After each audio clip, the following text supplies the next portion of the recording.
This meeting is being recorded. Welcome everyone to today's session on professional registration. Today's session will be presented by Laurence. Laurence is a specialist advisor at the NTDC and also an applicant support mentor for the Science Council. So he is very experienced in the sector and has been associated with the Science Council for several years. So we are glad that we've got the opportunity for him to join us and give this presentation today. So I will hand over to Laurence and we'll get the session started. So Laurence. Okay, thank you, everybody. I'm going to start my stop clock because even in 2 hours, I can actually overrun. I'm hoping not to today. It's more of a marathon than a sprint, so I'll time myself accordingly. What I'm going to do now is just share the screen and just make sure that you can actually see my opening slide. So I'm just doing that now. And I'm actually going to do, this is usually where okay. Can you all see that? Yep, brilliant. Okay, so as Mo has indicated, my name's Laurence Dawkins Hall. I'd like to welcome you all. Let me just say at the outset, because I'm talking to basically a Glaswegian crowd, that my 7 best years in science in the early 2000s were actually spent actually working in Scotland. I love working in Scotland. I'm not sure I should say this to a Glaswegian crowd, but I was actually in your rival city of Edinburgh. But let me just say that whenever it came to events, I would always go to the West End of Glasgow, Merchant City, because I think that the facilities in Glasgow are better than Edinburgh. So let's try and win you over that way. Just a couple of housekeeping points.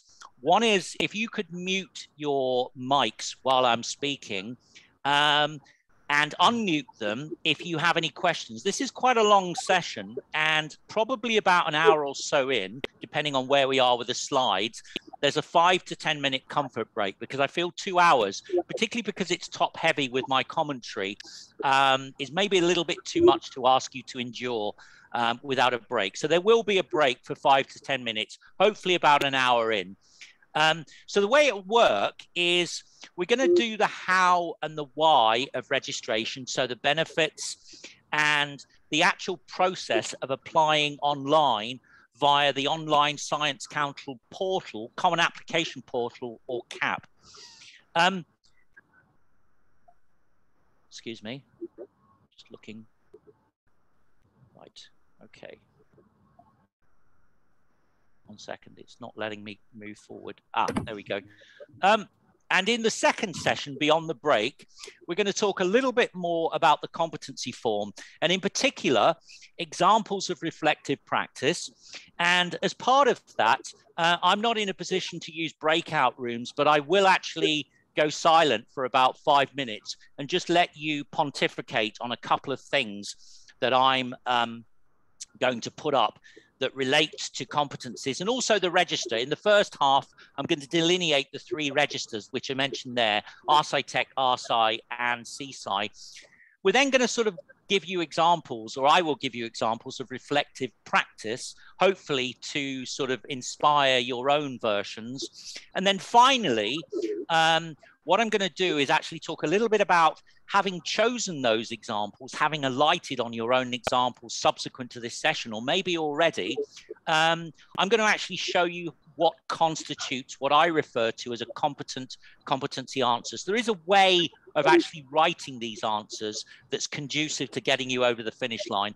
And apart from the fact that I give a lot of these sessions, as Mo was saying, for the NTDC, and it's as a specialist advisor to the NTDC that I'm here today. I'm here in that capacity with the consent of the Science Council, but I'm also the assistant registrar for the IST and an exec member. So I do similar things with them. So I think the idea with this session is that it's a priming session. So what I always say when I give these talks is that this is not the end of our mutual journey. I don't just give you this and then walk away.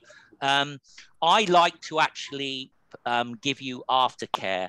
That may mean you sending me your CV and just saying, look, Laurence, dropping me a line at the email address enunciated there, saying, what register do you think I am? And I'm fairly adept within 2 minutes looking at your experience of saying what I think you are, although I'm hoping this will become clear if I do my job today. And then the second thing is, once you've talked about reflective practices, and I can advise you one-on-one through email or even Zoom if you want to contact me, I can actually proofread some of your competency answers just to let you know if they accord with what I'm going to talk about in the latter half of the talk. Okay. Finally, before I move on, this is being given as provision for the NTDC in my capacity as Specialist Advisor for Registration and STEM. So if necessary, and this is happening, for example, with Newcastle, with the consent of Mo and others at Glasgow, if it's necessary to come up to Glasgow and talk to you in person, that can be arranged. It's something I'm doing with Newcastle, who are a partner affiliate of the NTDC, as indeed are Glasgow, which is why I talk with my NTDC hat on today. So the first thing I'm going to do is I'm actually going to show you a video about the Science Council. And this is about 2.5 minutes long.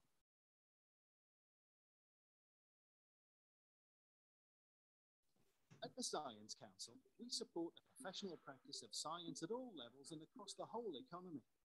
We feel strongly that everyone working in science should have one thing in common: a shared commitment to professional values that unite practicing scientists. Professional registration is about acknowledging skills, not just qualifications, an opportunity for you to be recognised by your peers for your expertise and for your contribution to the expanding science workforce. Access to continuing professional development, support and advice, networking activities and regular updates will ensure that you're in the loop with everything going on in a sector that is constantly shifting and developing. To register, you'll need to be a member of a professional body. And if that's something you haven't done yet, then we can help you find the one most suited to you. In the online application, we'll ask about your previous experience and for the details of someone who can vouch for your skills. If you're successful, then you'll become part of a cross-disciplinary community spanning across the whole of the UK.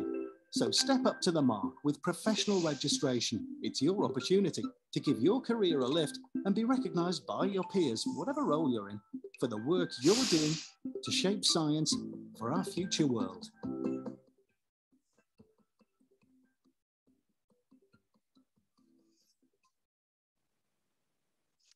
Okay, so I've just had a look at the chat and someone has actually asked what the acronyms are. So actually they're given here. So RSci Tech, I assume you're referring to these, is Registered Science Technician. RSci is Registered Scientist, and the most experienced register, the most advanced, is Chartered Scientist. And let me just say that some of the things, in fact, all of the things that are covered in that video, which hopefully you heard and saw okay, drop me a line if you didn't, these will be explained in detail. And as I say, I'm always at the other end of an email message or even a Zoom call. So I just want to sort of emphasize the fact that it talks about the fact that the Science Council, which is the overall awarding body, I haven't specifically spoken about the Science Council as a preface, I don't know how much you know, but they were given a royal charter in 2008 to award professional registration, which is an accreditation of skills. And that's something I'll come back to in a second. I just want to say it at this juncture. But the actual award itself is given on behalf of a so-called licensed body that is subsumed or part of the aegis, part of the sort of Science Council family. And that's something you can either join prior to commencing your online application, your CAP application proper, or you can do it as a concomitant at the same time as you actually put out your CAP application. And the mechanics of that we will go into. Right. At the Science Council, okay, so let me provide a summary of registration, because that's something that you may not know. So as I've just touched upon and as the video enunciated, professional registration is independent recognition of your achievements via the Science Council. And those achievements are essentially, as we'll go into in much more detail, particularly in the latter half of the talk after the break, are the skills that you bring to your job every day, week to week in the first place. So it's basically, if you think about it, what we bring to the workplace, any workplace, is a whole series, a plethora of skills in addition to our technical skills. And so the competencies really reflect or accredit the different skills that you bring into the workplace. And in particular, planning and organization, communication, professional conduct, and updating standards, both in terms of personal conduct, such as equality, diversity, and inclusion, or in fact, related to what you do in with, say, data, if you're a bioinformatician, or working in the lab. And the only one I've missed out, which is competency A, and obviously I'll define these in details, that's the one where you really talk shop. So that's the one where you talk about your bench work in the lab, or your data analysis if you're basically a bioinformatician. So why did the Science Council decide to sort of set this up in conjunction with something called Gatsby, which essentially is bankrolled by the billionaire Lord Sainsbury, who owns Sainsbury's, who has a passion for technical education from school up to tertiary education? And the reason for that is certainly in higher education, universities, less so, I think, companies where it's about technical skills and not academic papers and grants. There's been historically an absence of accreditation for technicians. So what I mean by that, which I'm sure sort of resonates with all of you, is that if, for example, you get a PhD, there at least is an expectation that you will come in at a certain grade. And if you're lucky, because like anything, there's a big sort of chunk of luck, you may work your way up to professor. And that obviously is commensurate with certain pay increments, et cetera, and that's sort of been missing for technicians. And so technicians can languish at, say, band 5 in the mid-20 salaries, apart from increases due to inflation, with no obvious way other than to leave of actually appreciating their pay. So there is a problem for that reason with technicians getting older, because younger technicians aren't coming in, and then those technicians retiring. And so in fact, there's a paucity of technician. And as Britain braces itself for a technologically based economy going forward, technicians could and should play a part in that. And it's become apparent that there is a dearth of technicians, that we're going to need something like another 700,000 based on attrition due to retirement, which isn't being made up with young people coming in, if technicians are to play a substantive role in contributing to Britain's aspiring technological economy. Okay, so as I just touched upon, and as we'll talk much more about in the second half, registration is an accreditation of your knowledge, technical knowledge, that's competency A, planning and organization, competency B, communication with professionals and non-professionals, that's competency C, and finally professional practice, which is D. There is actually another competency, E, but E1 essentially is an adjunct of D, so I won't talk specifically about that today. And E2 is really synonymous with CPD. So that's something for another session, or I can talk to you about individually. And those skills that you bring to your job in the context of registration are called competencies. And competencies now are actually talked about in a biographical sense in a written report, or so-called competency report. And there again, that's something that I'll elaborate on extensively in the second half. Excuse me, just gonna take a sip. Examples of those reflective practices are from the last 5 years. And I'll conclude the talk by saying, but I'll mention it now in the context of this overall précis, that technicians change jobs a lot. And so you can take those derivative practices from 2 jobs. And that's something, for example, that I did. If you feel you have a job that basically from 2 or 3 years ago, before you started your current contract, that's more conducive to technical skills. Maybe you'll cherry pick examples of reflective practice from that to actually populate competency A and perhaps D, which is about updating technical standards inter alia along with other standards, okay? And if perhaps a job is more sort of teaching practice or more sort of organization and communication, perhaps you'll cherry pick examples from that job to populate your other competency fields. And let me just sort of, to put this in the widest context and go back to what I said at the beginning, the technician commitment is basically pillar 2, recognition. Professional registration is pillar 2 of the technician commitment. And this is basically an initiative sponsored, promulgated by the Science Council in association with the arm of the Gatsby Foundation that deals with technicians in the tertiary sector, called Technicians Make It Happen. And essentially it's predicated on 4 pillars. One is recognition, and that's gained through professional registration, amongst other things, although it can, that's not exclusively so. It can include things like a push to have technicians basically put on papers as authors.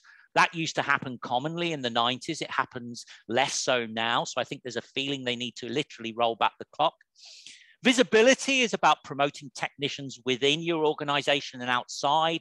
So that can be about presenting at conferences, going to training sessions, giving technicians the opportunity to publish, and licensed bodies can help in that regard. And really sustainability and career development, they're the trickier ones because they're going to involve basically getting technicians in and basically giving them a career structure similar to academics that will cause them not to leave, okay?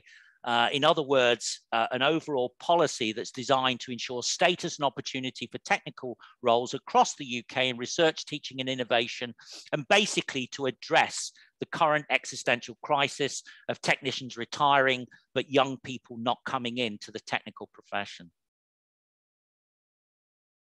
Let's talk about the benefits of registration. And let me say at the outset that if you gain a copy of this talk, that is actually a link to benefits on the Science Council website. So feel free to peruse that. And I'd also encourage you, when you're thinking about your licensed bodies, to look at the support literature that, say, the IST, the RSB, you know, the RSC have. They're the ones I know well.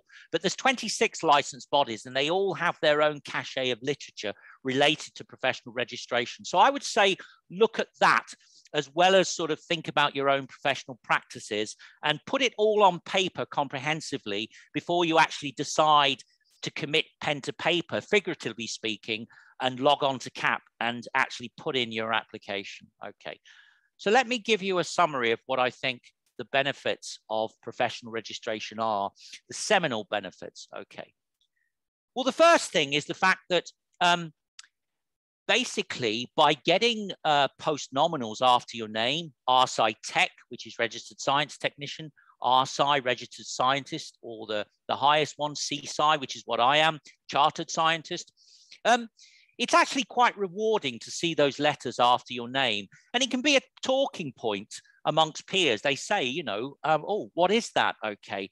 And it's something that you can talk to your manager about.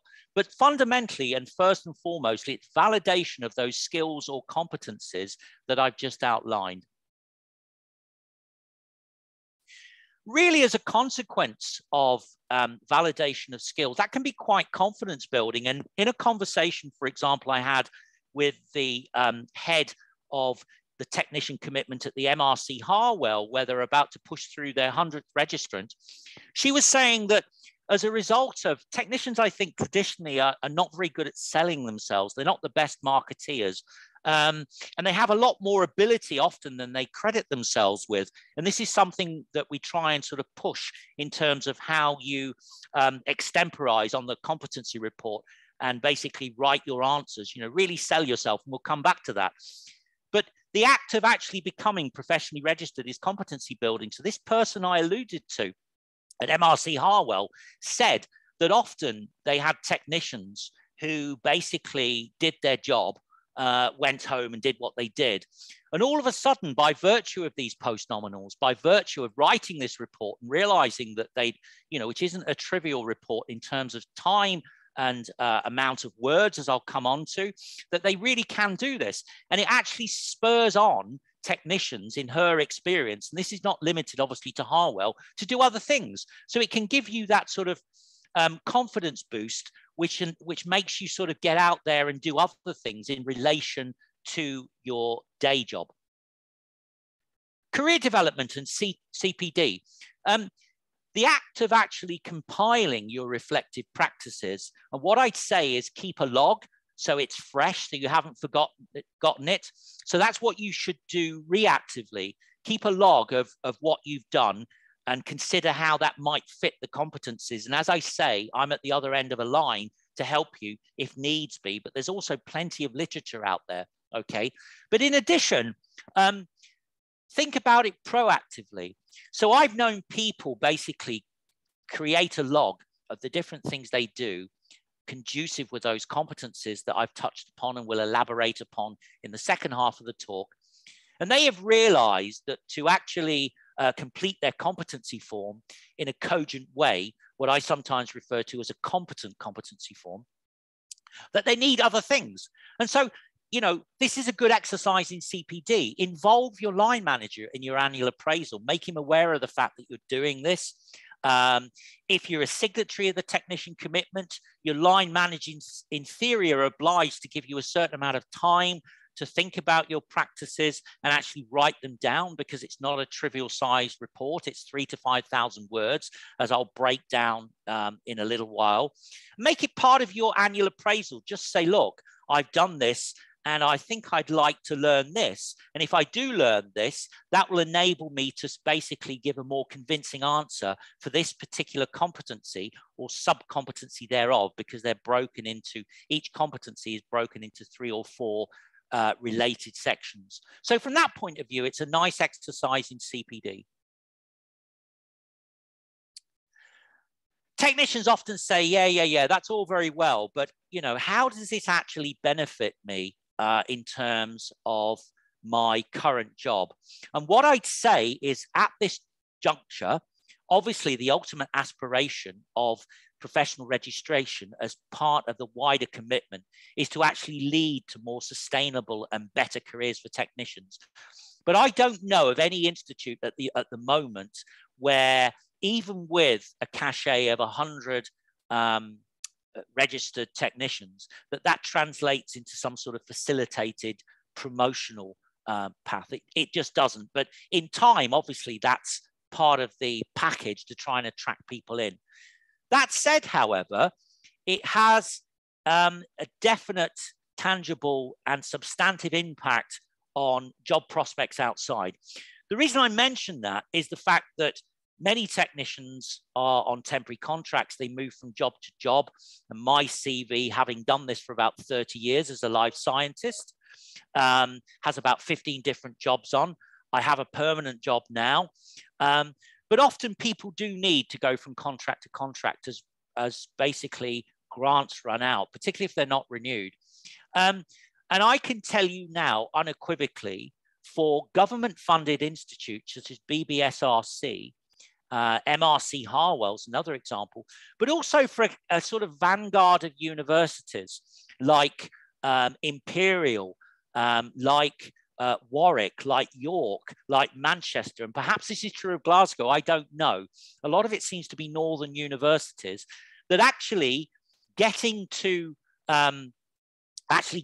interview is enhanced in such institutions if, in fact, you have professional registration on your form. I know of a manager, for example. So certain institutions actually ask for it, and I'll give you an example of that in a minute, okay?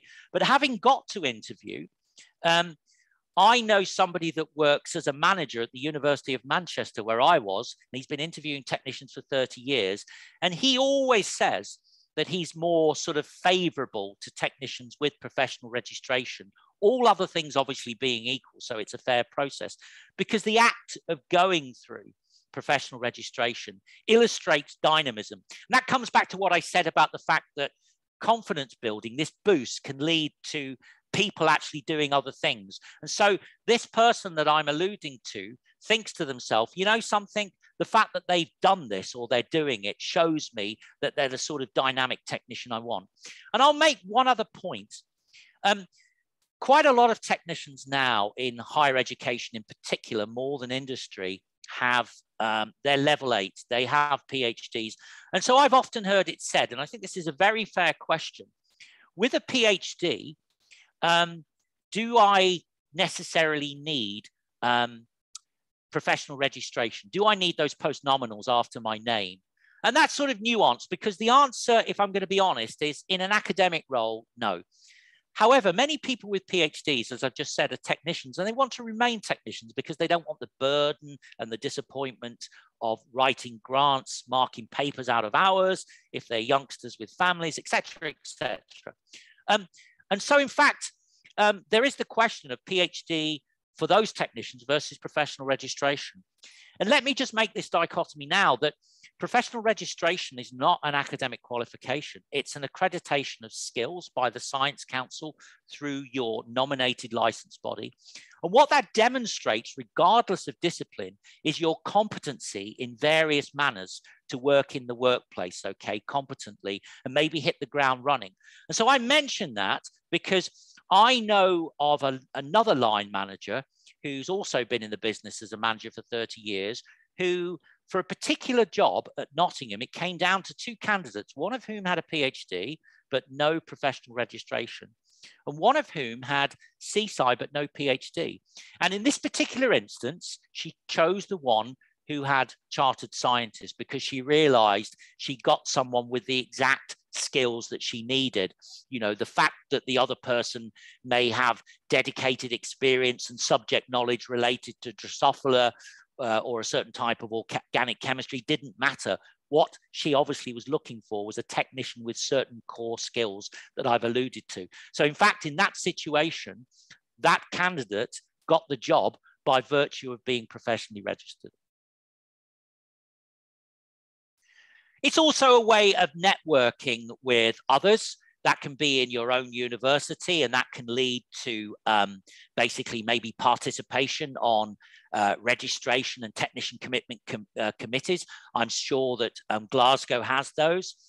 There's also the fact that apart from enhancing your prospects for certain institutes in terms of getting to interview, and maybe even all other things being equal, actually clinching the job, there's outside prospects and society engagements that are actually quite satisfying and sometimes even pecuniary.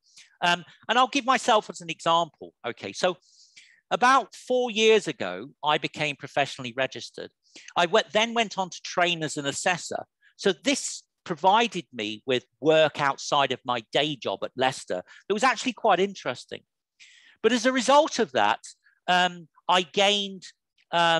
basically had the opportunity to start running workshops at that juncture before the Science Council, before the NTDC, for the IST, the Institute of Science and Technology, one of the license bodies I'll come back to. And in fact, sometimes that meant that I got to travel, and although I wasn't paid for the workshops, the travel expenses were picked up and I got to stay in some nice hotels, etc., etc. That culminated about a year ago in me being made assistant registrar for registration, but that's another story. But then as a result of my, if you like, visibility, my networking through the IST, I got an invite to come and talk for the Science Council down in London. And as a result of that, I was taken on as an applicant support mentor for the Science Councils. And the workshops that I specifically give for the Science Council are paid. So this is a freelance contract. So this is a real sort of substantive benefit in terms of interesting work, but also paid interesting work.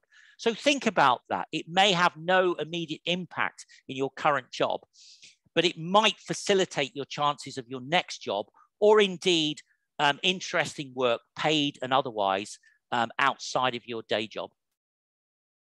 And I mentioned the fact that, just to sort of reinforce the point, that that basically that basically having professional registration can enhance your ability to get a foot in the door when it comes to interviews. And if you look at this, there's a series of essential criteria they ask for, one of which is professional registration or a willingness to work towards it. Now, normally, when I've done a survey of the sort of jobs out there, it's normally desirable, but it can be essential. And it's either professional registration, acquisition of those postnominals, or a willingness to work towards it normally implies that you're in the process of joining a professional body, which, as I say, you can join before you commence CAP, your online application proper. So let me just give you a schematic of the 4 seminal steps for professional registration via CAP.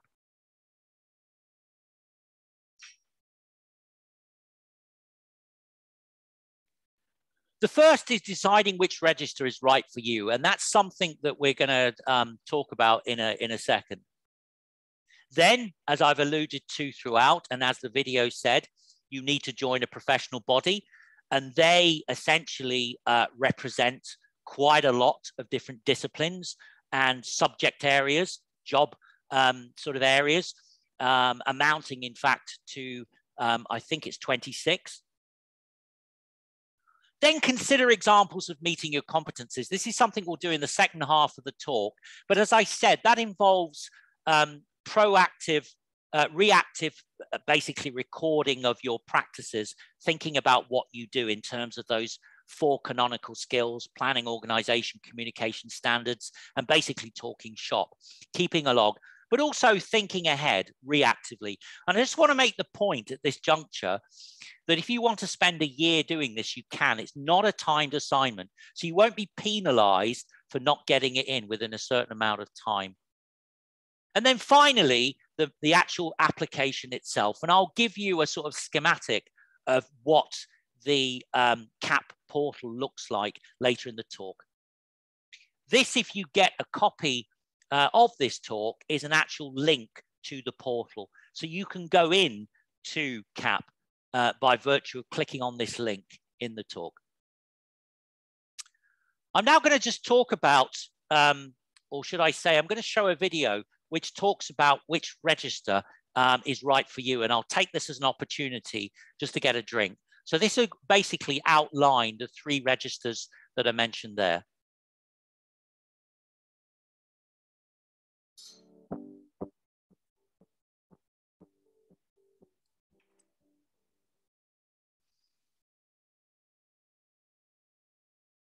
So the first thing I should talk about, step 1, is which register is right for you. So what I intend to do now is give you a very brief delineation of the registers, provide some sort of context.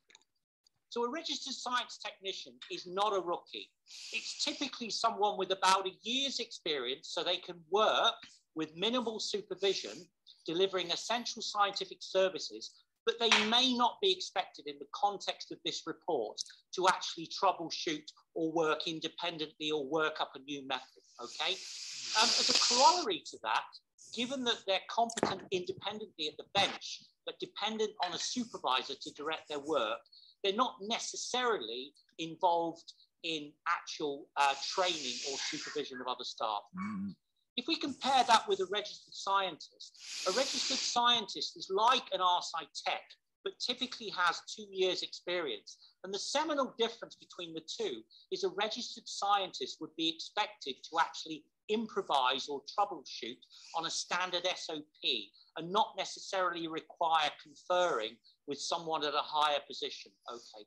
And the only other point I'll make in relation to registered scientists is the fact that by virtue of that extra experience in the lab, they would normally also train and perhaps train, I should say, people in the context of both standard operating procedures, such as actually registered science technicians or completely new beginners, and also associated health and safety, COSH. If we now go to chartered scientist essentially is a slightly different beast to RSci Tech and RSci. RSci, I always think of being an extension of RSci Tech, whereas a chartered scientist is something a little bit more demanding, okay? Chartered scientist typically is somebody that does at least some of the above, but they also have additional and autonomous, or should I say, separate responsibilities, such as financial budgeting. They might be responsible for a small consumables account in their office or lab. They're probably managing multiple projects, and they may in fact work up those projects and associated equipment from scratch with obviously the approval of the academic in the lab. So a slightly more demanding role. I will say one thing at the outset. It is about what you do in the lab and not actually your job description, okay? So a chartered scientist doesn't necessarily have to be a line manager. They can be, but it's not exclusively line managers. If somebody, for example, is actually bench supervising somebody in a lab or in an office where they're training them, but in addition, actually looking at the output of what they do and making suggestions as to how they take things forward. Clearly, that's a more supervisory role, okay? Unlike our side, where they train and then walk away. So in that sense, they are managing a project, and it's that bench supervision or management, if they're not a line manager, that qualifies them, makes them eligible to apply for chartered scientist. And just to recap, an R-side tech is somebody with 1 year's experience. They can work autonomously. A C-side is somebody with 5 years experience. And an R-side is somebody who is able to problem solve a little bit more than an R-side tech. So correspondingly, they would have a minimum of 2 years experience. Of course, associated with those registers is a level of performance. So if we look at these levels here, we can see that an R-side tech typically works to level 3 or 4, and I'll sort of come on to what that is in a minute. They can demonstrate through their competency report that they're working at level 3 or 4. Correspondingly, R-side is level 5 or 6, and finally, a C-side is level 7 or 8. So let me put some substance on those delineations. So level 3 or 4 is synonymous traditionally with A-levels, but or HNCs under the old apprenticeships, but increasingly it's also associated with T-levels and new apprenticeships. Level 5 or 6 traditionally were an HND, which is 2 years of a degree, level 5, or a fully fledged 3-year degree, level 6. But increasingly, with the inception of the apprentice levy, it can actually mean somebody who is actually working towards a higher apprenticeship as well. And then finally, most CSIs have to demonstrate, in fact, all CSIs have to demonstrate that they're working to at least a master's. One thing I'll do actually before I come off this slide is just say that it is actually demonstration of the ability to work at that level that is paramount. And by that I mean, it doesn't matter if you don't have the formal qualifications enunciated here, as long as you can demonstrate through your reflective practice in your competency report that you're meeting responsibilities and associated knowledge and behavior at these levels, that is sufficient. That said, let me add one caveat before I move on. If you don't have the formal qualifications, it's now necessary under a new Science Council ruling for you to complete something called an equivalent report in addition to the standard competency report. And details of that can be found on the Science Council website, and I'll say no more.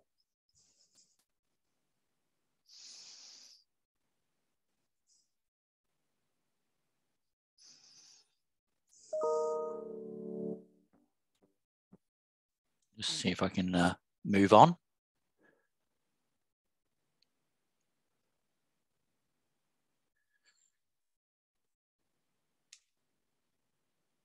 Okay, so I've really gone through all of this. So obviously you have a sort of written record of that as well if you obtain the talk. Let me just say one thing to qualify the lack of formal qualifications. So I, for example, was originally RSI in July of 2017. And I realized, because I'm not a line manager, that in fact, because I'm bench supervising people, I could apply for CSI. Okay, I wasn't just training people. However, I basically, as an RSI, had a bachelor's, which satisfies the formal qualification. but I do not have a level 7, an M level or master's. So I was expected to actually submit this equivalency report in addition to the orthodox competency report. So in fact, let me just add this in passing, that apart from proofreading your competency reports, or basically giving you an idea as to what your reflective practices, if they might fit the report, I can also give you details on what to put into the equivalency report, which we're not going to go into now, but suffice to say, if you get a copy of this talk, I've actually provided a hyperlink to some very comprehensive guidance details as to what you need to put into that report that are associated with the Science Council website. So this is really just a summary of where we've sort of been, and this is where we've arrived at. So an RSci Tech is someone that follows an SOP and associated health and safety COSH. But in addition, and we haven't touched upon this, it's not just about your personal bench work. Many technicians, particularly those that are permanently in the labs, such as, in other words, non-team leaders, they tend to organize the lab on behalf of others, stock take and order, etc., etc. So that is suitable fodder for your competency report as well. So that is basically a type of housekeeping which an RSci Tech not untypically does. An RSci has, that's a mistake, I keep meaning to correct that, 2 to 5 years experience, apologies. They might delegate some of the lab organization and cleaning to others through rotas. That's a type of lab management. They follow SOPs and associated health and safety, okay, making them sort of competent in the lab in a 21st century context, what's sometimes referred to as GLP, good laboratory practice. But they also improvise on methods and train others. They optimize methods and they improvise. Finally, a CSci is somebody who can demonstrate that they're working to level 7 or that they have formal masters. They will do a lot of what an RSci does. They optimize, but they may also innovate on methods or work up methods from scratch, in addition to just optimizing existing methods. One example of that, for example, within my own sphere, would be the replacement, say, of gene expression analysis via microarrays, which was very common 15 years ago. I did it at the Roslin in Edinburgh, with next generation sequencing, which supersedes that. So it may be that a CSci, for example, would have an input in bringing that into the lab and then training others. As I've also said, they might also work on multiple projects. They may actually be involved, if they are a team leader, with lab infrastructure. This isn't just about technical knowledge and skills, okay? Many team leaders, many chief technicians basically liaise with estates and services for structural renovations of new labs, okay? This is definitely something you can talk about in terms of updating standards in competency D, sorry, very sort of persuasive material. They may manage teams, but they may just actually manage multiple projects. Finally, they may be responsible, even as a non-team leader, for actual small consumables budget, in addition perhaps to stock taking and ordering. So step 2 is the selection of a licensed body. And as I say, it's the licensed body fundamentally that awards the register, RSci Tech, RSci or CSci respectively, on behalf of the Science Council. And given that the Science Council, by virtue of its name, is a very broad church, science is obviously incredibly generic. That's reflected in the types of licensed bodies that are mandated through the Science Council Charter to award one or more registers.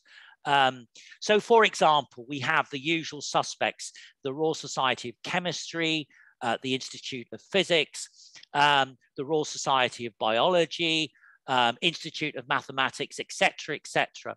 And what I'm going to do now is just break that down a little bit more. So if we look at how you might sort of bin or bracket the 26 licensed bodies reflecting a sort of plethora of disciplines and work-related professional areas. You have those that are obviously discipline related, either what you do in a lab or perhaps your antecedent studies. So as a life scientist, you could pick the Royal Society of Chemistry. If you did a degree, Royal Society of Biology. As a chemist, you go for the RSC, and similarly a physics, IOP. But there's also the Institute of Environmental Science, for example, for more sort of physically based sciences. So that's a licensed body that you can select based on your own training and perhaps studies. There are also those that relate not so much to do with what you've studied as your current practice as a professional scientist. So you may have done a degree in basic biology, but you might be practicing, for example, as a food scientist. So apart from the RSB, you could choose the IFST, Institute of Physics and Engineering Medicine, quite a sort of niche area if you have a background in general physics, okay. And British Soil Society, maybe if you've studied, say, geography. Despite the fact, however, that there are 26 bodies covering a plethora of disciplines, as I've sort of touched upon, it may be because science is such a broad church that you can't quite one that fits you. And in that situation, you always have the option to actually go with what I refer to as the Catchall Society, the IST, the Institute of Science and Technology. And as I say, I'm their principal registration mentor and registrar for professional registration. So I know the society quite well. And it's basically a person spec society. And by that, I mean, it's a society for technicians, run by technicians like myself, okay? So as long, regardless of your studies and your sort of job proclivities, as long as you're working as a technician, if you cannot find a match in terms of the other 25, you have the option of applying for professional registration via CAP with the IST. So step 3 is about meeting your competencies. And we've sort of touched upon this as we've gone along. So the first thing I'd make, the first point I'd make is really the last one, which is this is not a timed assessment. You can take your time and moreover should, okay? You want to make sure that what you have down in rough is well written and actually demonstrate to you to your full potential. So sell yourself, okay? Don't be shy to sell yourself. This is as much about marketing, you marketing yourself as your subject material, okay? So take your time, compile it over time, proactively via appraisals or reactively using a detailed log. And only once you have what you might refer to as a word perfect example, I would normally put it in Word, copy and paste that into the respective competency or in fact sub-competency cells of the online application portal or CAP, okay. The only other thing I'd say, because we've really touched upon this, is there's a lot of self-help materials, and if in doubt, ask a Science Council mentor for suggestions. And the main one that they tend to use, and indeed the NTDC and the IST uses, is myself. So you have that email at the beginning. I'm sure Mo can provide it. If you haven't written it down, get a copy of my talk from Mo. It's on your website, by the way, as well as actually my competency reports. There's nothing like a real competency report as a template for inspiring your own answers. So take a look at those as well. And finally, I'm not going to show this. I've actually done a YouTube video which recapitulates what we've talked about on this slide and touched upon in previous slides. And the point that I make in relation to these videos is at the end of this talk, I've provided you with a link, the Science Council YouTube site with a cache of videos. So far, I've made 4, but there are actually 3 mentors, and the other 2 have done videos of their own, which I'll touch upon. So basically, look at those videos as learning aids in addition to the sort of written literature associated with the Science Councils and licensed bodies. Okay. So if we come to step 4, that's CAP, the Common Application Portal. So if you click on the Common Application Portal, and I've given you a link here, what you're presented with is essentially a portal for each register. So obviously this presupposes, by virtue of reflecting on materials, by virtue of thinking about your register, that you know where to go in. And essentially, if you click on the respective register that applies to you, what you essentially are asked to do is create what you might call a user profile. So not surprisingly, this consists of a few personal details: title, date of birth, home address, etc. Then it asks for a brief description, a précis of your current job, okay?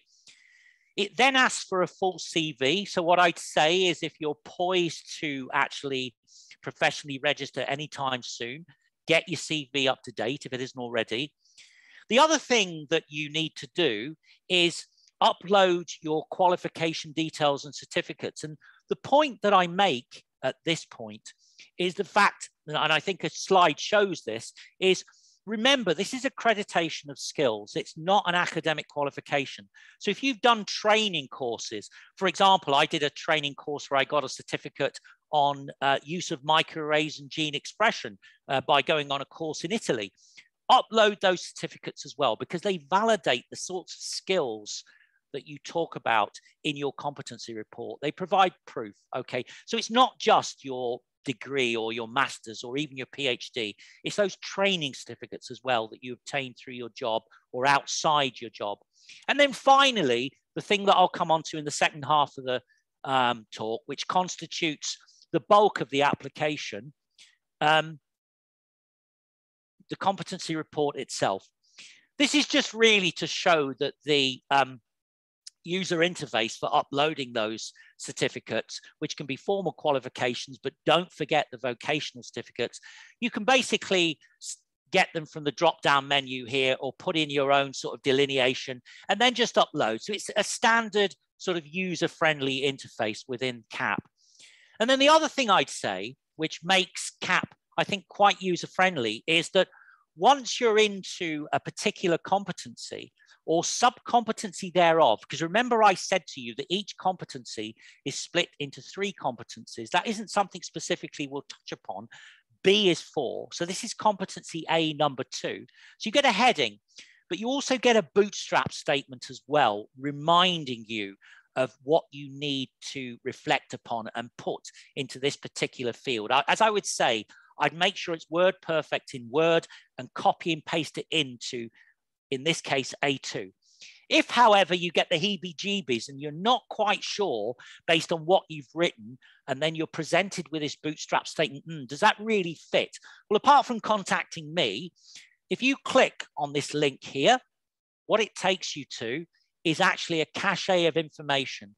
This one is for RSci Tech, and I've given you the URL here, but there's clearly one for RSci and CSci as well, sort of referred to in this sort of menu here.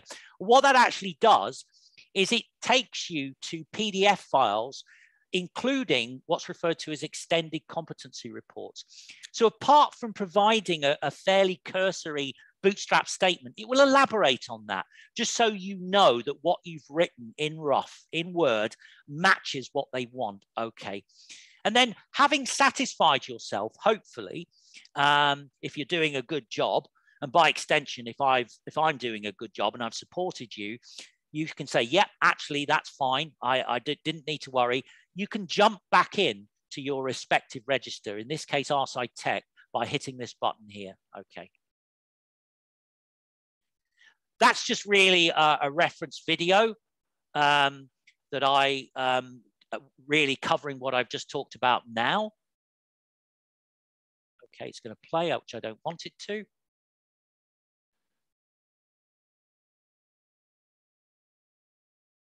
So what we're going to do now is, I think we're under the hour. I've put a comfort break of 5 minutes.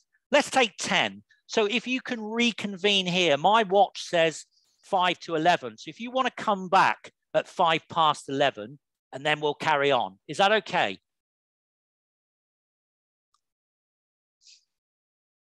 I'm not going to stop sharing, so I'm just going to. So you're happy to basically come back at 11:05? Good, good, good.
Can you hear me, Mo?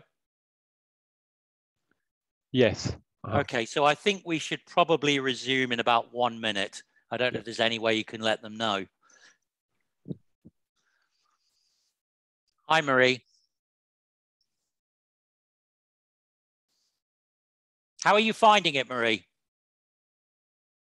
Yeah, very good. Lots of good information, Laurence. Thanks. Good. Any burning questions? This is what I'm going to basically, before we go into a Science Council video outlining the competency report, which I'll break down. Do you have any burning questions, Marie? No, because I've previously attended one of the talks that you gave. Yeah, I thought that I knew you. Yeah. I didn't think you were, because I know I spoke to some Glasgow technicians maybe 4 to 6 months ago, something like that. Yeah, it would have been around that time. Yeah. So yeah, unfortunately, you kind of forgot about it a little bit again, but this is good. It sort of brought it back to your minds, and something that I'll definitely think about applying for now. Right. So yeah, I'll probably drop you an email. Okay, I think actually we should probably kick off, but before I sort of launch into more details about the granular details of competencies and how to word craft answers, I suppose this would be a suitable juncture to ask, does anyone have any burning questions at the moment? Yeah, can I ask a question, which is just to do about the associated societies affiliated with the Science Council and stuff like that. So I'm a member of the Genetics Society and the Royal Society of Developmental Biology. Are they affiliated with the Science Council? I couldn't see on the Genetics Society. No, you know, the answer to that is I'm not sure, because they do have to be licensed by, obviously there are many, basically there are a lot of societies that have affiliations to the Science Council, something like 40, but only 26 are so-called licensed bodies. And the best advice I can give you is contact them and they'll know straight away. So it could be, unfortunately, even if you're a member, because I was a member of the Genetics Society, and I can't remember, to be honest, if they can award registers.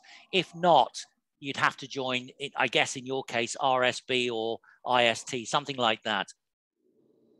Okay, thanks. Any other questions? That was a good question. Can I ask a question, please? Yes, of course. I was just wondering, is there any issues associated with like gaps in employment? Like if you have like a suitable experience you think from a previous employer, but then there's a bit of a gap between your next employer, is that an issue? No, I mean, it's a bit of a grey area, because the short answer to that is as long as it falls within 5 years, then there's not an issue at all. Okay. But let me just expand on that by saying that it's more nuanced than that, because clearly, you know, you can't discriminate against women that take maternity leave. And so in those situations, there can be workarounds found via the Science Council. But the short answer is, as long as your experience is within the last 5 years, then it's not an issue at all. Does that answer the question? Yeah, no, that's great. Thank you. All right. I think at this point, I'm going to move on.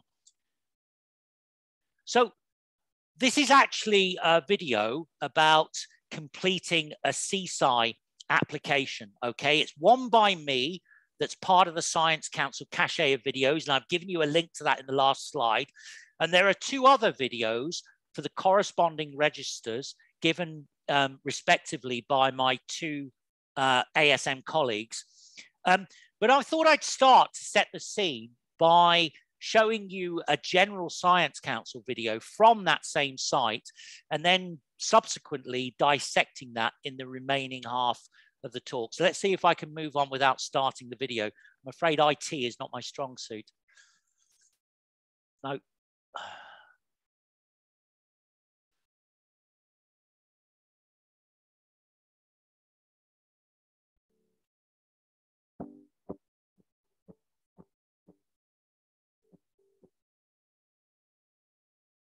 So this is the video I'm actually going to play.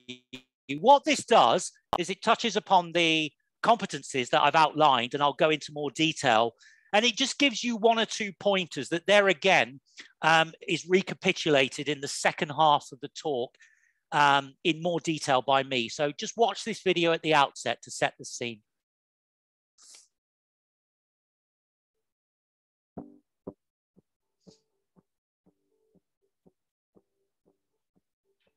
You're applying to our national community of professional scientists.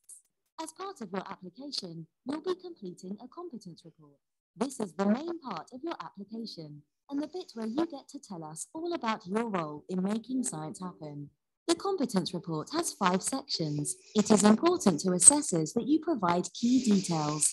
This short guide will help you write a competence report that maximizes your chances of being accepted onto the Science Council first time round. Before we look at the competence report, let's think of some moments in your career that you are especially proud of and write them down. Times when your actions brought a project together, when you turned a problem into a solution, or when you completed a task to a very high standard.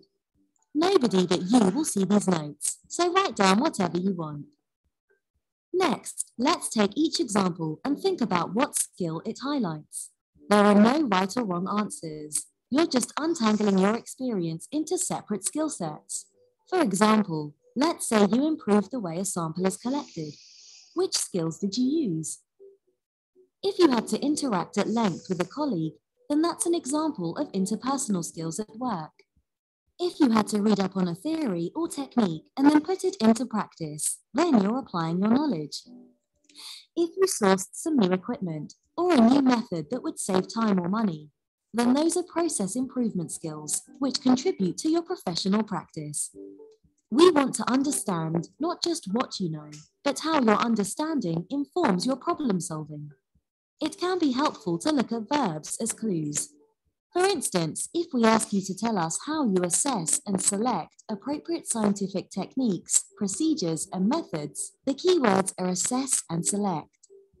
Don't just tell us what technique or procedure you used. Tell us how you decided it was right for the task so we can see your reasoning. The prompts will be slightly different for each register. But if you are asked how you analyze, interpret, or evaluate something, use these as hints when drafting your response. When do you take personal responsibility in the workplace, either for yourself or for others? Maybe you write risk assessments for your laboratory, or perhaps you once saw a recurring issue in a standard practice and shared a better alternative with your colleagues. We want to see that our scientists can demonstrate superior people skills. In this section, you will demonstrate communication between colleagues, peers, and decision makers. This section is about procedures, methods, and resources. Think about times when you have chosen various methods and techniques, and any steps you've taken to improve resources in your workplace. We want to see that you understand your relevant codes of conduct and practice and can explain why they are necessary and how you adhere to them. Show us how you maintain and enhance your own professional development. How do your examples fit into each of these areas? Some might fit into more than one. If you need to, go back and explore each section again. Once you see which examples demonstrate each competence, you can start writing your report. Let's look at what a good report looks like. Your opening few lines outline the problem or situation, or give an overview of the task you're going to describe. Now, tell us what solutions you proposed, or how you made your task work, as well as what you did. Tell us why you did it, and relate it back to the subject heading, like knowledge or interpersonal skills. Use I as much as possible to tell us about your personal contribution. Next, write about how you implemented the solution, or how you overcame the problem.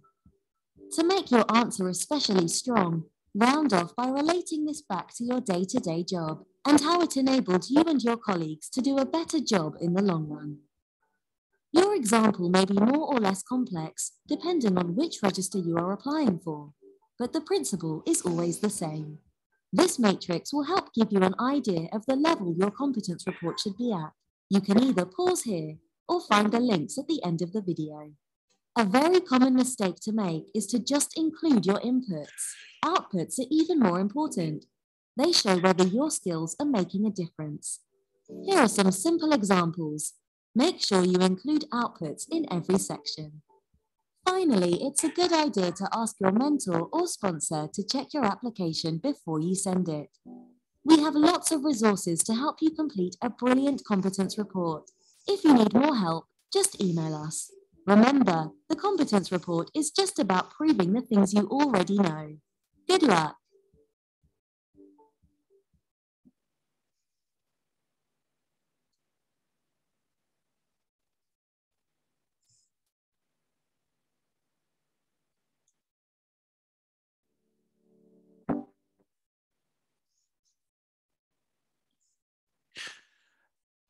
Just let me say, it's been made clear to me that the audio quality, it's very good at my end, but two people have just said that the audio quality at your end, or at least some of you, I don't know how universal this is not so good. But let me reassure you that everything that's covered in those videos is basically reaffirmed by what I've said in person as well. And remember, you can get a copy of the talk or go to the Science Council website. So hopefully between my commentary, the videos, but also looking at the videos on your own computer, if there is compromised audio quality, it should all be clear. But if you have any questions regarding, say, professional registers, which I believe I covered totally in the video and I didn't talk upon, then drop me a line, as I've said, and I'll sort of clarify that for you. So I thought what we start with is just a little bit more detail about the competencies themselves, which if you could hear, it's unfortunate that I add that caveat, was talked about in the video. So the application of knowledge and understanding, this is really your section where you talk primarily shop.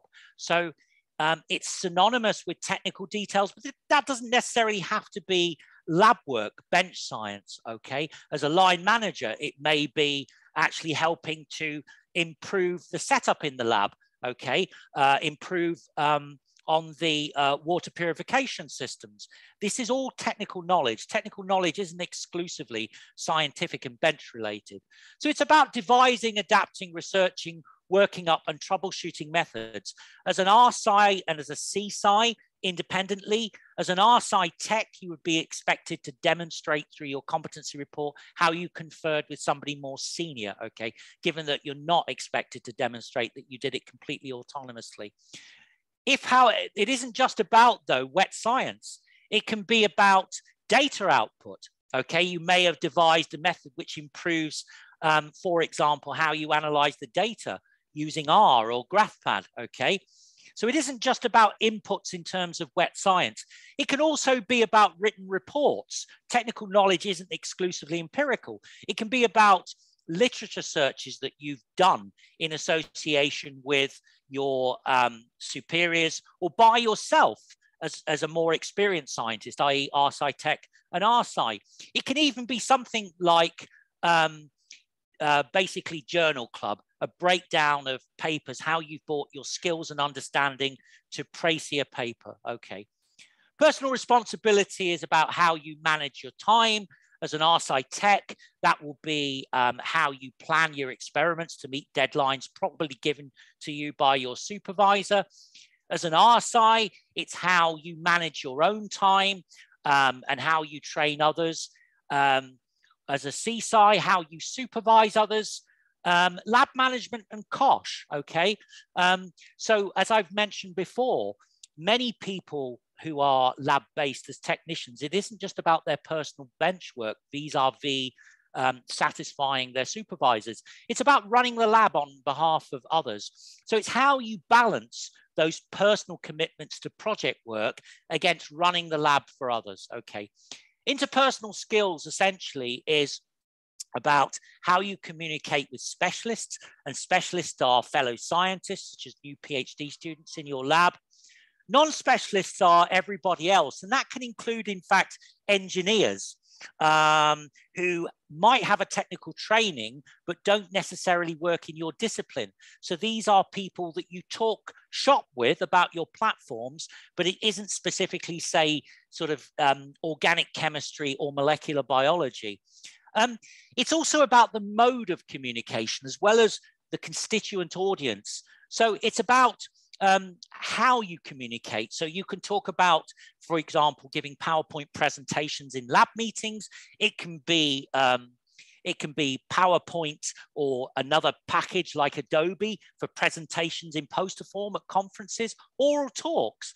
As a higher CSI, it can be about how you resolve personal problems, for example, particularly as a team leader. And then, as I sort of mentioned, in sort of relation to modes of communication, there's a special issue with foreign students whose languages, whose first language is not English. How do you actually overcome some of the barriers in terms of communicating effectively with them? If, for example, as a CSI, you're giving them a lab induction, or as an RSI, you're training them in a particular technique. Professional practice is about applying, updating methods. So it sort of relates to A. It can also be other things such as Athena Swan. It can be about scoping and planning projects in terms of consumables, making sure that trialing consumables as an RSI tech or an RSI, and basically doing that to see if you can save money or time. It can be, as I say, as a more senior CSI technician, not just lab-based, but departmental, conferring with estates and services. Standards is essentially CPD. That's E2, but E1 is about professional workplace practices. So that can be things like equality, diversity, and inclusion training. Talk about online courses that we all tend to do through mediums like Blackboard these days. So that's really a summary of the main competences. This is actually quite useful. I've provided you with a link as well as the actual visible URL to the matrix that was mentioned in the video. So if you look at these statements, what you find is that for each of your 5 competencies, you have a series of bulletproof points that, not surprisingly, go from sort of simpler to more complex as you move up through the registers from 1 year at RSI Tech to 5 years at CSI. So this is basically a good place to hang not just your competencies, but identify if you're in doubt as to which register you may want to apply for. So what I'd like you to do now, we'll just give it about 3 minutes, is I'd like you, so I'm going to mute my mic and come back in about 3 minutes time, just before 25 past. Apologies for the lack of breakout rooms. IT is not my strongest point, and I tend to sort of work with others in terms of breakout rooms, but I don't have that option today. So what I'd like you to do is simply say whether you think A, B, or C, which permutation of those bootstrap statements is the correct order, going from RSI Tech on the left to RSI in the middle to CSI on the right. So I'm now going to mute my mic, and I'm going to come back in about 3 minutes time. And I'm hoping that one of you will actually say which you think it is. So I'll see you in about 3 minutes.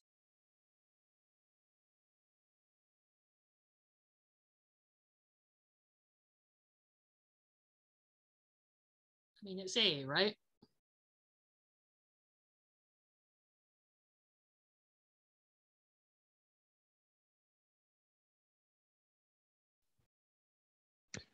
You can use the chat box to mention, yeah.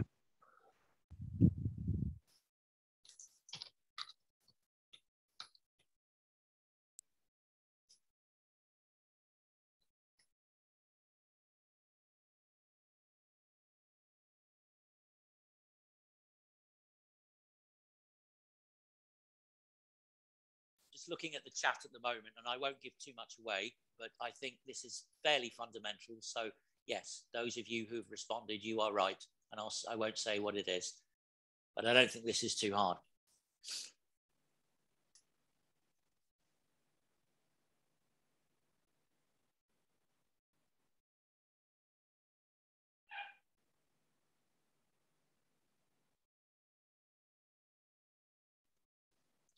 So in about another minute, I'll come back.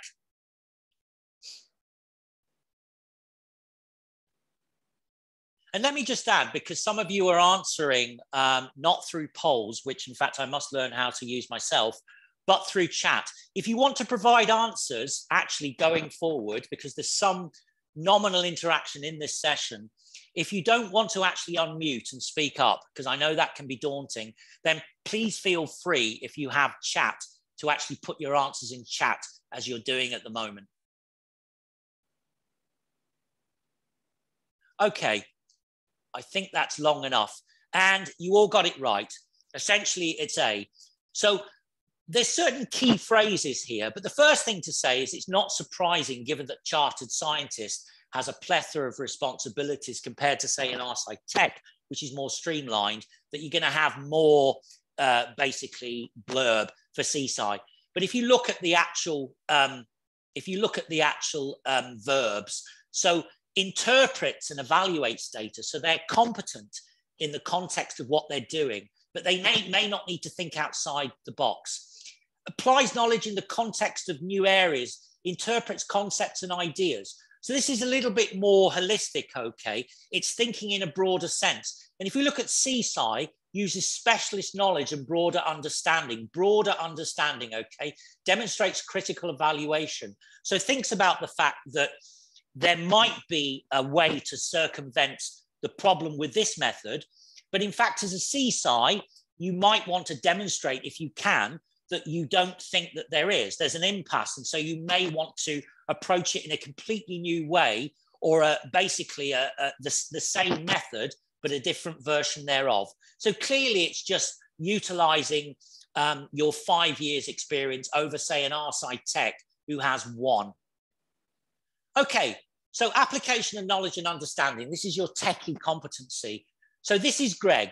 He's a bioarchaeologist. He's studying a brand new fossil. He uses the information he already has from his research during his PhD to draw conclusions about his findings, okay?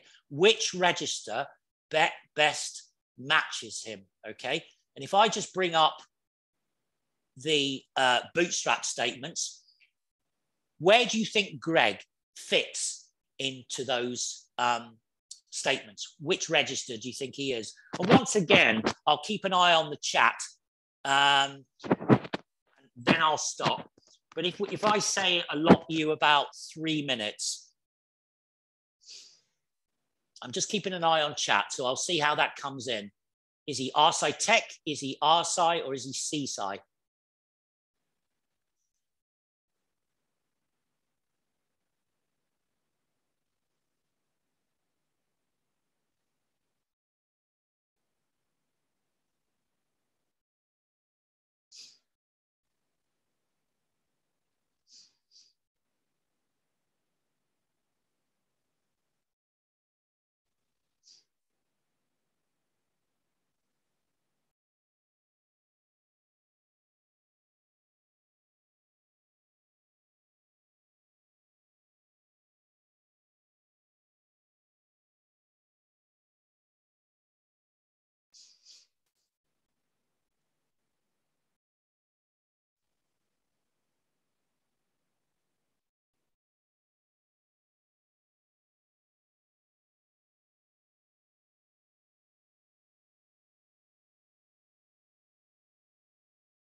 Sorry, I seem to have lost you.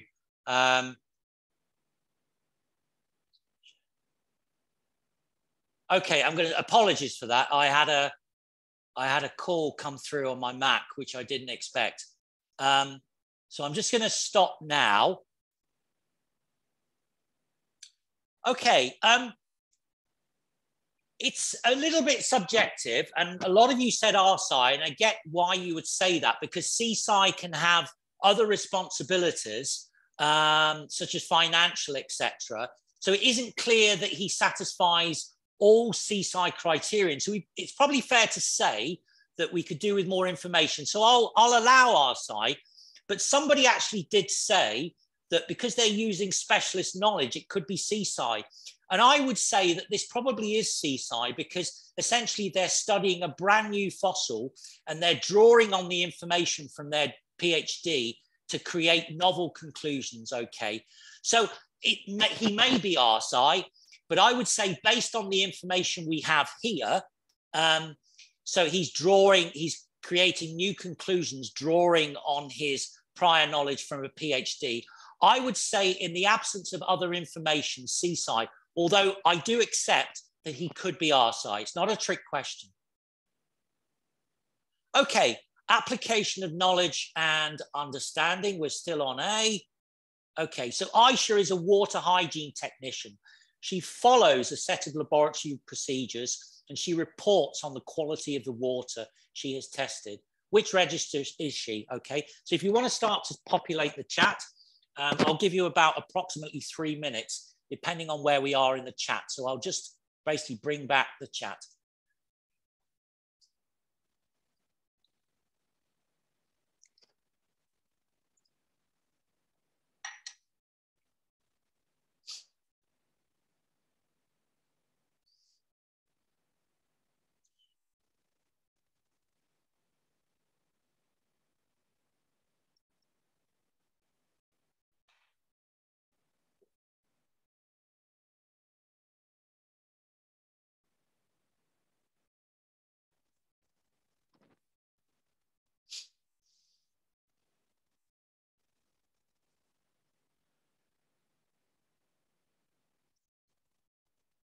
I'll give it about another 2 minutes.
Okay, I'm going to stop you there, and I'm pleased to say that you're all right. I think this is a little bit less ambiguous than Greg.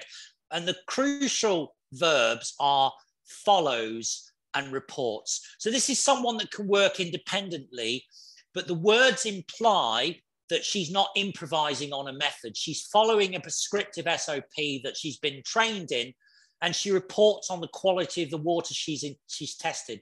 So that doesn't necessarily imply that she's evaluating that data and thinking about the next experiment. So the answer is indeed RSI Tech, as you all put down. So if we look at B, there again, which of these permutation for personal responsibility from RSI Tech to RSI to CSI, which do you think is correct, A, B, or C? Take a look. We'll give you about 3 minutes or so. And if you want to actually, in real time, put what you think it is in the chat.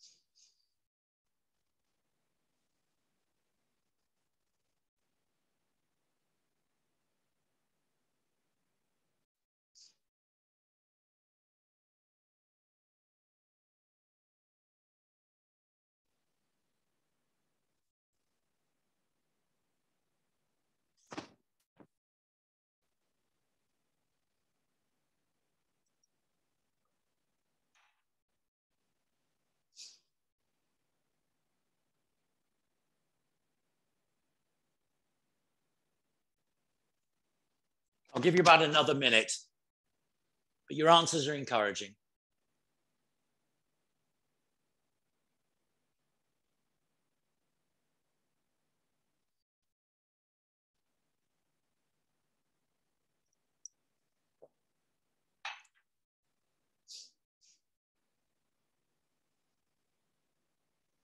Okay, I think I'm going to stop there because in fact, you're all right.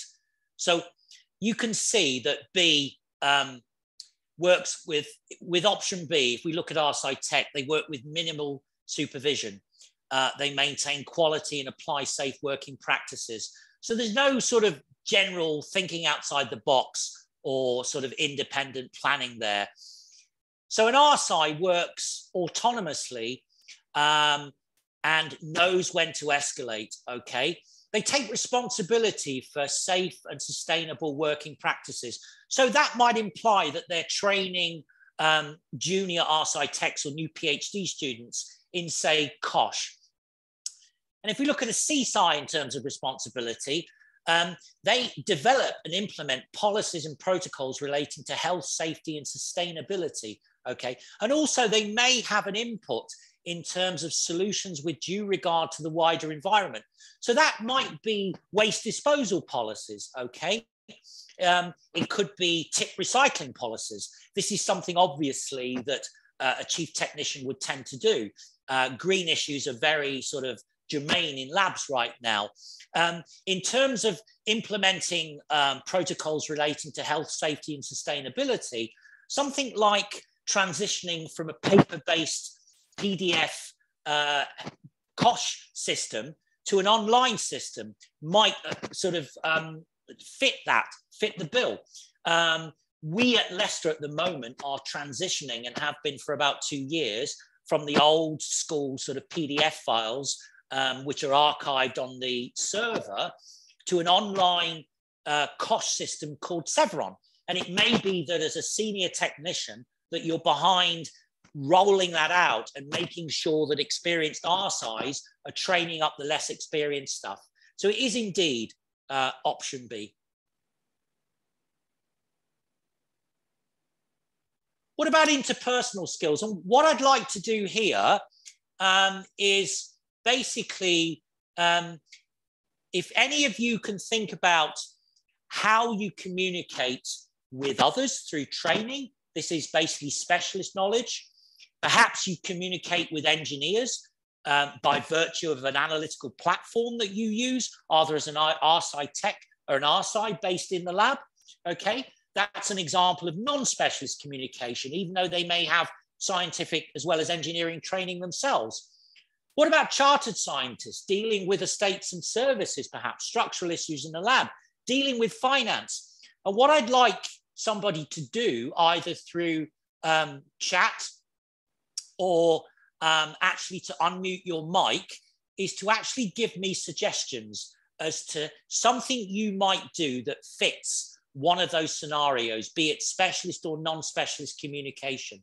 Does anyone want to be brave and actually come off mute and actually give me an example of C? Or, as I say, if you don't want to, perhaps write something in the chat. So let's look at this for about another 3 minutes. So reflect on those statements and what I've said, and maybe somebody can volunteer or somebody can put something in the chat.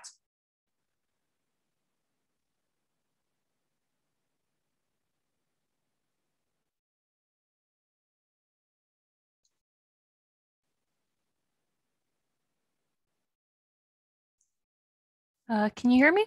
I can certainly hear you. Yes, I can. It's Claire, isn't it? Yes. So I work in the undergraduate teaching labs. Yes. And one of the sort of day-to-day things I have to do involves making sure postgraduate demonstrators understand the experiments we're running and how those should be assessed and marked, and then sort of helping them learn how to demonstrate them to the undergraduate students. That's a brilliant example. In fact, specialists could be presenting work at conferences, non-specialist outreach at schools. That's a very good example, Naomi. But yes, coming back to you, Claire, I'm actually now in a teaching technician role myself, both to undergraduates and MSc students in teaching support. So yeah, that's a very good example of specialist communication. Is there anyone who basically, as a more senior technician, deals with non-specialists, or who talks to engineers who are non-specialists as well about platforms? It can also be initiatives that are university-wide, not just departmental-wide, estates and services. Okay, so now the answers are coming through thick and fast. So yes, I would say these all fit the bill. So what I'm going to do now is I'm just going to give you a few examples of my own. So working with specialist scientists, discussions, training, presentations, both at specialist conferences or as part of lab meetings with PowerPoint. Remember, it's the medium of communication as well, how you communicate, not just who you communicate with, okay? Working with non-specialists. It can be as an RSci tech or RSci, it can be stock taking and ordering, talking to people in the lab who are specialists, okay? It can be about stock problems. So that can be something relating to D. So you're talking to outside company reps, okay? So that's non-specialist communication. As I've mentioned, engineers are responsible for maintaining your automated platforms that most labs today have. Working with finance, estates and services, structural matters, that can be a team leader as a CSI. Solving housekeeping problems, perhaps people aren't pulling their weight in the lab. So it's talking to them to try and, they're leaving agarose in flasks, for example, if they're running DNA gels. It's how you talk to them to basically solve a problem.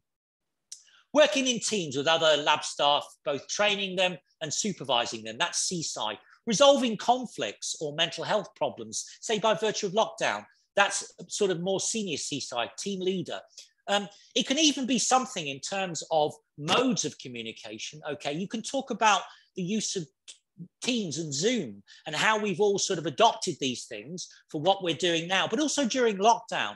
Okay, what happened during lockdown in terms of changing work practices and how you may have had to have learned either Teams or Zoom to basically stay in contact with your lab manager and people that rely upon you. And then the final one that I touched upon, because this is interesting in terms of exemplifying modes of communication, is foreign students. So this is about training or basically bench supervising foreign students. So I have my own personal stories here, and I imagine you do as well. So I can think of a PhD student who was from Baghdad. And I was trying to train him in something called qPCR, which for non-biologists is a way of looking at which genes are expressed, which are on and which are off in certain situations and certain tissues, okay? So that involves the use of equipment and methods, okay, SOPs.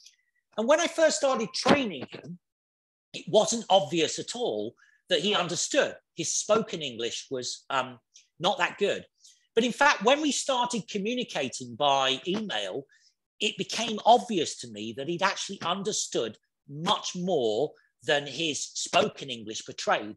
So it may be that, in that situation, you go down the route of communicating by email as well as telling them, okay.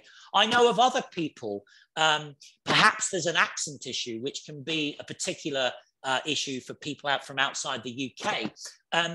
They've said that sometimes students from different countries struggle to understand them.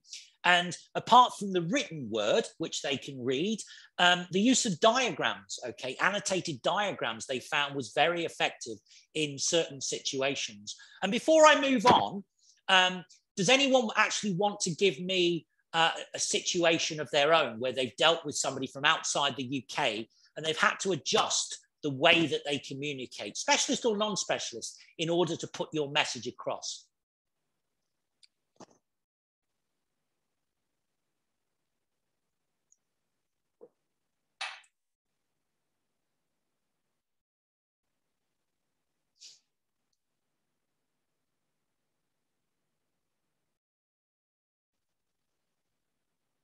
Okay, not a problem.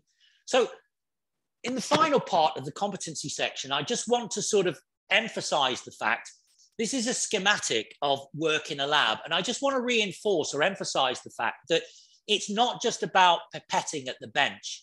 It can be about literature reviews prior to that pipetting, okay? And these can be used to actually answer a number of the competencies by recontextualizing the answer. So in terms of actually performing your experiments and getting results, that's application knowledge, A. If you're training somebody else, or if you're talking to your supervisor, that's C. It's how you plan those experiments to meet your supervisor's deadlines or to juggle other things, that's B. And it could be that you basically improved a method in association with somebody else as an RSI tech or independently. So that's D, okay. And it isn't just about the use of a Gilson, it's about housekeeping protocols for equipment, okay. So that can relate to an answer in A, or if you've improved the housekeeping, say as an RSI, that could be something that you talk about in D. Finally, I've mentioned the fact that most people in a technical role who are lab-based, they tend to have responsibilities out with their own personal bench work. And that can be stock taking and ordering, et cetera, disposal of waste, tip recycling, okay? And these obviously involve talking to others about their conduct in the lab. C, it's about how you organize. So that's part of B. And it may be that you've reorganized the freezers or the way the stock is bought or presented in the freezers in the lab. That's improved standards, that's D. And just to sort of, before we come off this slide, the juxtaposition of these different responsibilities is also about planning and improvement. So there again, substance for competencies B and D, okay? And I'm not going to go into this much, but this basically is some examples of practice, reflective practice that you could use to inspire your own competency report. And it could be that they mirror exactly. So in terms of standards, COSH, or as a school technician, CLEAPS, it could be that in terms of planning, for example, that you've had to plan because of lockdown, or indeed maternity cover. It could, as a teaching technician, be about lesson plans. A lot of planning goes into being a teaching technician in particular. It's how you plan that work, maybe how you alter the lesson plans in conjunction with the lecturer, et cetera, okay. It can even be about improvements in aseptic technique. For example, if you're responsible for a tissue culture lab, okay, that's prosecution of a standard, okay. So if you maintain a tissue culture lab, there's a standard that you're working to, as well as COSH. But I think the one that I've put in yellow is the one that we haven't talked about at all. So professional back practice is about updating bench methods, equipment protocols. It can be new standards of practice, implementing as a CSI, the Human Tissue Act, if you're working with human tissues. There's obviously big issues around anonymity, etc. It can actually be about evaluating and selecting either an in silico method or a wet trial. And just to give you an example of that, I had a protein biochemistry project where I had to actually optimize the way that the protein was expressed. So I did little pilot studies, okay, in order to evaluate and then select the most optimal method.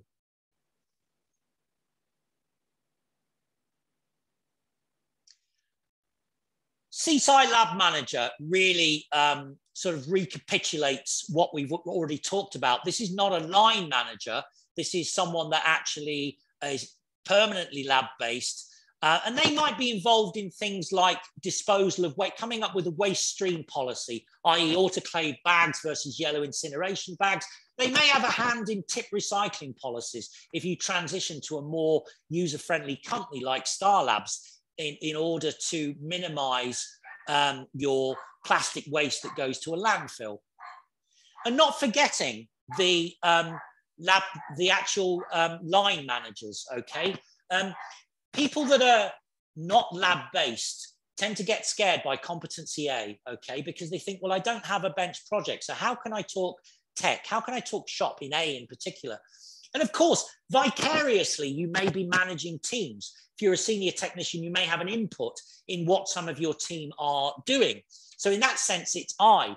But of course, there's much more to labs if you're not involved in bench work directly or indirectly. It can be about estates and infrastructure, okay?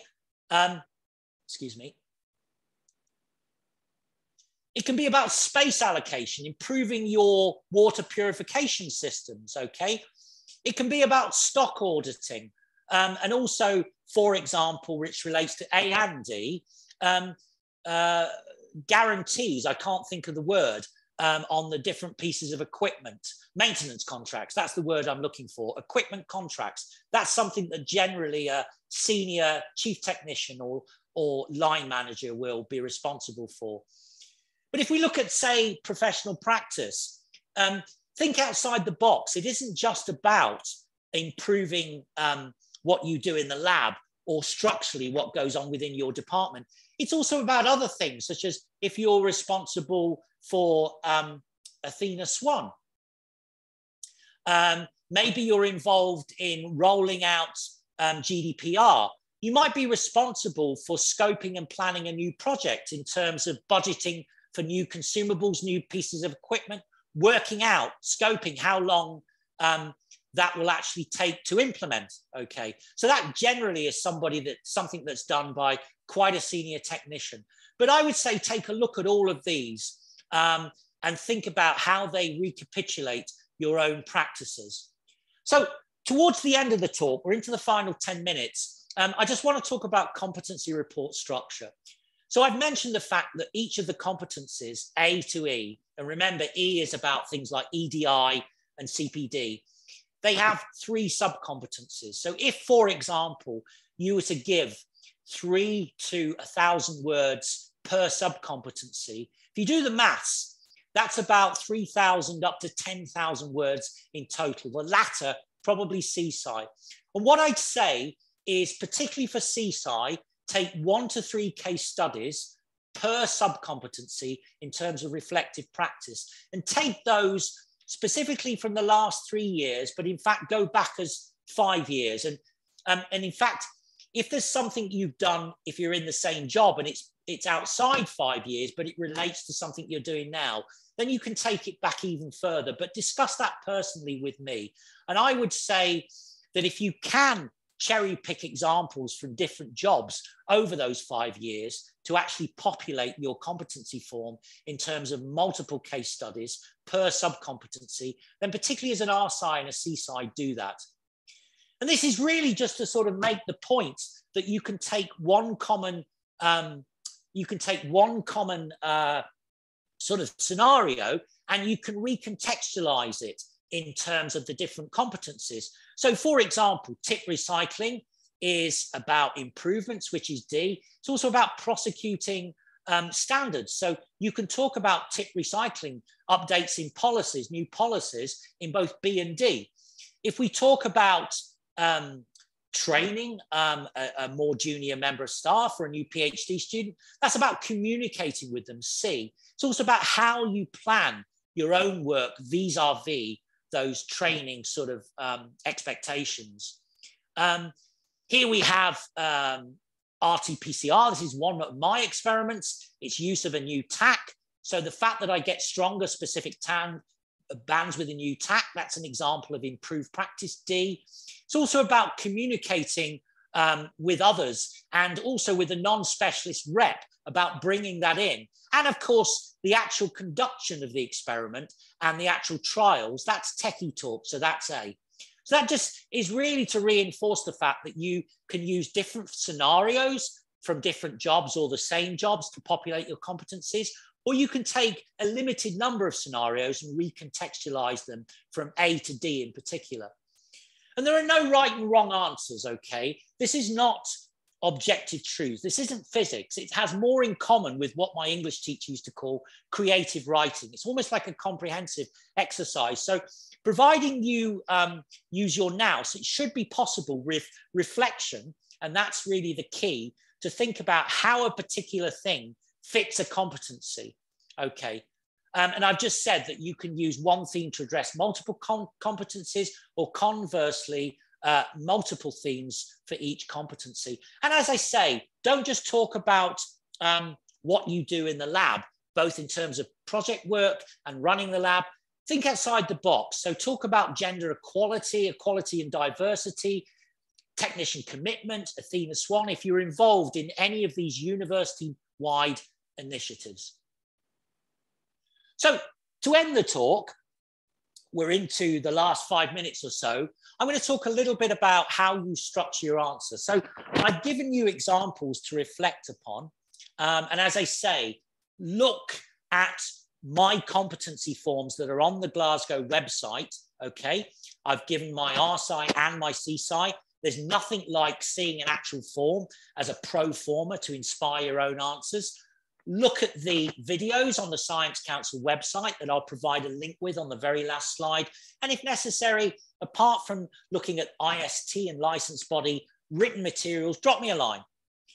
So how do you structure your answers in such a way that your assessor will say, yep, that's passed? Well, the way that you do it is in your as an opening gambit, you outline the problem or situation. Talk about the specifics of what has happened. Then, having identified your scenario, what solutions you pose. So there may be a number of solutions. And if you selected one of a number, why did you select that solution? Why did you think it was optimal in terms of addressing that problem effectively and expediently? But don't forget outputs. What do I mean by that? Well, did your solution solve the problem or resolve the situation? So I would say be judicious about examples you select, okay? Give examples where you've identified the problem, it's unequivocal, you've come up with a solution, but that your solution has worked, so it validates what you've written, okay? And I would say also it's better to have one competency in detail conforming comprehensively to the above than multiple incomplete competencies. I've had examples, particularly from CSI candidates, where they've given me a whole list of what are clearly issues. They've come up with a clear solution, but they haven't actually said whether the solution they've enacted has resolved the problem. So I've had to fail them. So as long as for an RSci Tech, you have one comprehensive answer, that's enough. I would say, however, for RSci and particularly CSci, try and give 2 to 3. And if it's possible, mix and match from different jobs, but you don't need to, okay? So essentially what constitutes what I refer to as a competency answer conforms to this acronym. So situation, task, what action did you get? Did you take? Did you get a palpable output or result? So where do I take my material from? We've touched upon this, so I'll just bring all of this up. If you've changed position in the last 5 years, you can mix and match, but you need to make sure that you provide a second reference in supplementary documents. So essentially the way this works in terms of the mechanics of online application CAP is that you will write out your competency form and you will provide the name of somebody that can assess that can validate you. That can be another technician, it can be an academic. It just somebody that knows your work so they can say, yep, what they've written is great, okay? Excuse me. If, as I did, you mix and match 2 jobs from the last 5 years to try and exploit, if you like, the best points from both jobs to fit the competency, then obviously you need that second referee, and basically ask that referee to either provide that reference directly to the Science Council or upload it, if you have a copy, into your supplementary materials, which is part of CAP.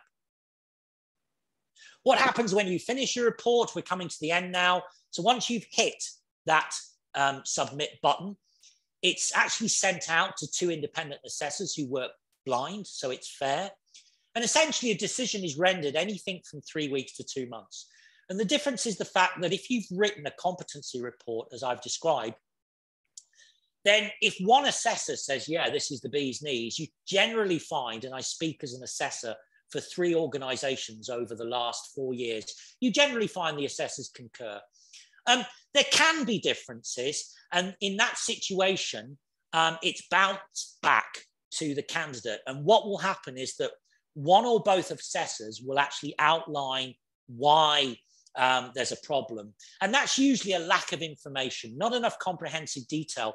But it can be, and I'll say this because I haven't hitherto, that if you use acronyms and you haven't sort of defined them, then they can say, well, I don't really understand what you're talking about. Remember, you might be a physicist, but your assessor may be a biologist, okay? So explain everything comprehensively, okay? Enunciate acronyms if you use them, say what they are, okay? And it's rare for somebody to fail outright because you get more than 2 bites at the cherry. That is, it will be bounced back to you. If the assessors have done their job, you will know how to ameliorate, how to correct the deficiencies. You then send it back, and with any luck, you get a pass, okay? And it's therefore very rare for somebody to fail outright. So I would say that the best thing to do, as I've already described, is take your time with the application in the way that I've described, okay? Make sure that you have you know, a good portfolio of work that exemplifies what you do and meets each of the competencies and sub-competencies thereof. And the only thing I'd say in sort of concluding this, because we're coming to the end, is when I first started giving these workshops, I was asked, well, you know, I applied for CSI, not quite up to scratch. Do I get RSI, for example, as a consolation prize? And the answer is no, you don't. So make sure that you think either independently or with a nod, say from me, that what you're about to submit is kosher. This is really just some reference material. These are links to archived talks I've given in my capacity as an ASM or for the NDDC with TechMeet. And this brings me to the end, bang on time. In fact, I think I'm a minute over. So the final thing I'll say is that this is a link to the mechanics of CAPS. So this literally walks you through the whole process from inception to submission. So it's a step-by-step guide. It will hold you figuratively by the hand, but involve me if you have problems.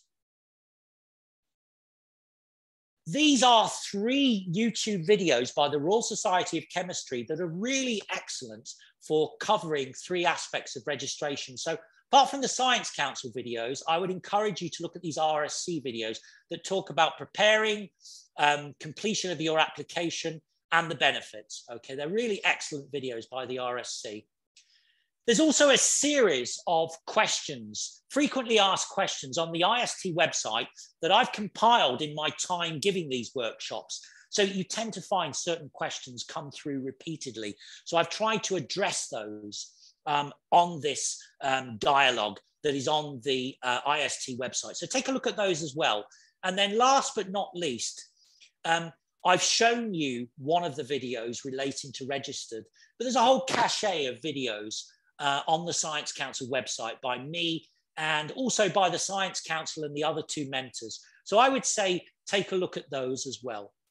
Thank you.